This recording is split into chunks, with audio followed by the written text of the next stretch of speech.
Welcome to our channel. నేను మీ ప్రశాంత్. 2028లో మూవీకి సంబంధించి ఆస్కార్ అవార్డ్స్ అయితే ఇస్తున్నారు. మరి ఇందులో డైరెక్టర్ రాజమౌళి గారికి ఈ అవార్డు వస్తుందా అనేది అయితే తెలుసుకుందాము. ప్రస్తుతం మనతో పాటు అయితే సినీ క్రిటిక్ దాసరి విజ్ఞాన్ గారు ఉన్నారు. నమస్తే అండి. నమస్తే సార్, ఇప్పుడు 2028లో ఏవైతే ఆస్కార్ అవార్డ్స్ ఇస్తున్నారో సో ప్రత్యేకంగా ఇవి దేనికోసం ఇస్తున్నారు? అదేవిధంగా మనకి మూవీస్ అంటే ముఖ్యంగా డైరెక్టర్ పెద్దవాళ్ళలో తెలుగు ఇండస్ట్రీలో గుర్తొచ్చేది రాజమౌళి గారు. మరి రాజమౌళి గారు అతను వేసే సెట్స్ కానివ్వండి, అతను చూపించే డైరెక్షన్ కానివ్వండి, ఒక నెక్స్ట్ లెవెల్ ఉంటుందని అయితే మనకు తెలుసు. మరి రాజమౌళి గారికి కూడా వచ్చే అవకాశం ఉందా? ఇది బేసిక్గా ఆస్కార్ లెవెల్కి తెలుగు సినిమాని తీసుకెళ్ళిన తర్వాత రాజమౌళి గారి పేరు ప్రపంచవ్యాప్తంగా అందరికీ తెలిసింది. అండ్ దేశవ్యాప్తంగా ఇంకా బాగా పాపులర్. సౌత్ డైరెక్టర్స్ ఇండియానే టాప్ రేంజ్లో తీసుకెళ్లారు. రాజమౌళి గారితో సినిమా అంటే ఎగిరి గంతేసి చేసేవాళ్ళు బోల్డ్ అంతమంది ఉన్నారు.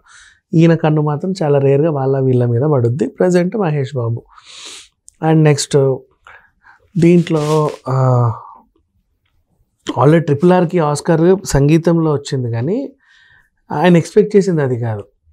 ఇంకా దేనికైనా వస్తే బాగుండను అంటే విజువల్స్ పరంగా బాగా క్రియేటివ్గా చూపిస్తూ ఉంటారు కదా, ఏదైనా దానికి వస్తే బాగుండు, స్టంట్స్కో దేనికో అని ఫీల్ అవుతాడు. ఏ డైరెక్టర్కైనా ఉంటుంది అది.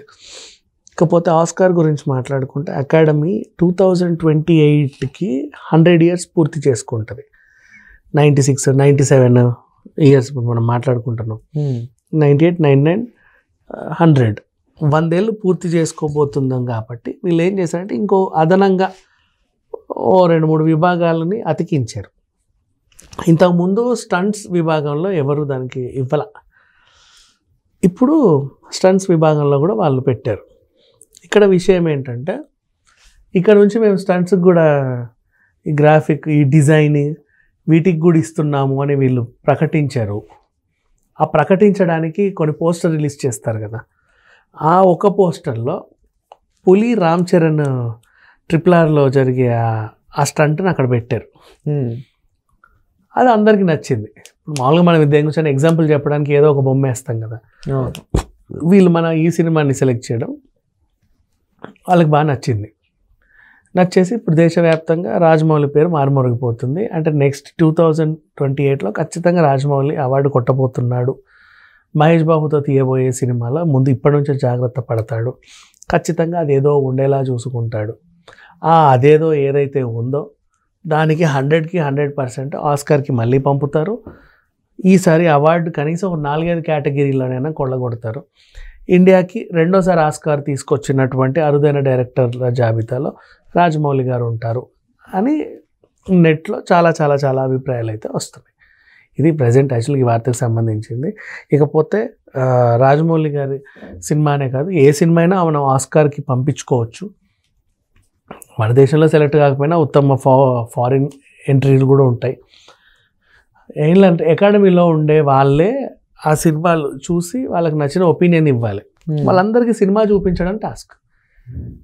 వీళ్ళు కూడా అలాగే RRRని అక్కడ తీసుకెళ్ళి పాపం చాలా ప్రదర్శనలు వేసి అందరికి ఇన్వైట్లు చేసి చూడండి అని చూపించారు. అప్పుడు వీళ్ళందరూ చూసి ఓ అన్నారు. అండ్ అసలు అక్కడ ఎంట్రన్స్ నాటు పాటని కూడా స్టేజ్ మీద ప్రదర్శించడం నచ్చింది జనాలకి. సో అట్లా అప్పుడు అవార్డు వచ్చింది. బట్ సాంకేతికంగా వచ్చే అరుదైన అవార్డ్స్ ఏవైతే ఉంటాయో బేసికల్లీ అవి వీళ్ళకి చాలా హెల్ప్ అవుతాయి. అంటే ఇంటర్నేషనల్ స్టాండర్డ్ టెక్నీషియన్స్ అంటారు మామూలుగా చెప్పాలి అంటే లైక్ ఇప్పుడు ఒకవేళ నీకు టెక్నికల్ విభాగంలో దేనికైనా మంచి అవార్డు వచ్చిందనుకో, ఆ టెక్నీషియన్ స్టాండర్డ్ ఇంటర్నేషనల్ లెవెల్లో మారిపోద్ది. ఇప్పుడు కీరవాణి గారికి కూడా హాలీవుడ్ నుంచి చాలా ప్రాజెక్ట్స్ వచ్చాయి. ఈయన ఏదో బాగా తీస్తున్నాడు, మ్యూజిక్ బాగా కొడుతున్నారని. బట్ ఆయన ఇక్కడ బిజీగా ఉన్నాడులే. ఇప్పుడు చిరంజీవి విశ్వంబరకు కూడా ఇచ్చాడు. ఈరోజే ఫస్ట్ సింగిల్ వచ్చింది, రేపు పాట రిలీజ్ హనుమాన్ జయంతి సందర్భంగా. సో ఇట్లా ఆ టెక్నీషియన్స్ కూడా బాగా ఉపయోగపడుతూ ఉంటుంది.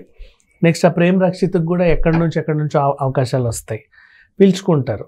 సో ఒక టెక్నీషియన్ని ఇంటర్నేషనల్ స్థాయికి తీసుకెళ్ళడం.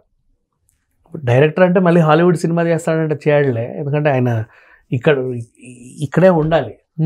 ఆయనకు కూడా మహాభారతం తీయడం ఒక కళ. సో ఇక్కడే ఉంటాడు ఖచ్చితంగా. కాకపోతే ఏంటంటే టెక్నికల్ సైడ్గా ఎప్పుడైనా సరే ఇంటర్నేషనల్ సైడ్ లైక్ ఇప్పుడు ఆస్కారే మనం అరుదైన గుర్తింపులాగా చూస్తున్నాం కాబట్టి ఆ రేంజ్ అవార్డు టెక్నికల్గా ఎవరికి వచ్చినా సరే ఒక సినిమాకి టెక్నికల్ వైజ్గా వస్తే అది చాలా గ్రేట్. ఆర్టిస్టులకి కూడా ఆస్కార్ వస్తే నిజంగా గ్రేట్.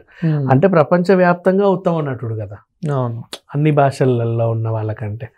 మరి అప్పుడు ఎంత పరిపక్వత చెందిన నటులు ఉంటారు. సో అలా దాంట్లో అట్లీస్ట్ నామినేట్ అయినా కూడా వాళ్ళు చాలా గొప్ప వాళ్ళే. ఇప్పుడు ఎన్టీఆర్కి హాలీవుడ్లో కూడా అంత క్రేజ్ రావడం రీజన్ అదే. అండ్ లాస్ట్ టైం నామినీ అయ్యాడు, గెలిచింది వేరే ఎవరున్నా సరే నామినేషన్లోకి రావడమే చాలా గ్రేట్. అది అంటే ప్రపంచవ్యాప్తంలో ఈ 5గురిని మేము ఎంపిక చేసాము, ఇందులో ఒకరికి ఇస్తామని. 5గురు కూడా అరుదైన వాళ్ళే కదా. అలా అప్పుడు అలాంటి డైరెక్టర్స్ జాబితాలో ఉన్నాడు.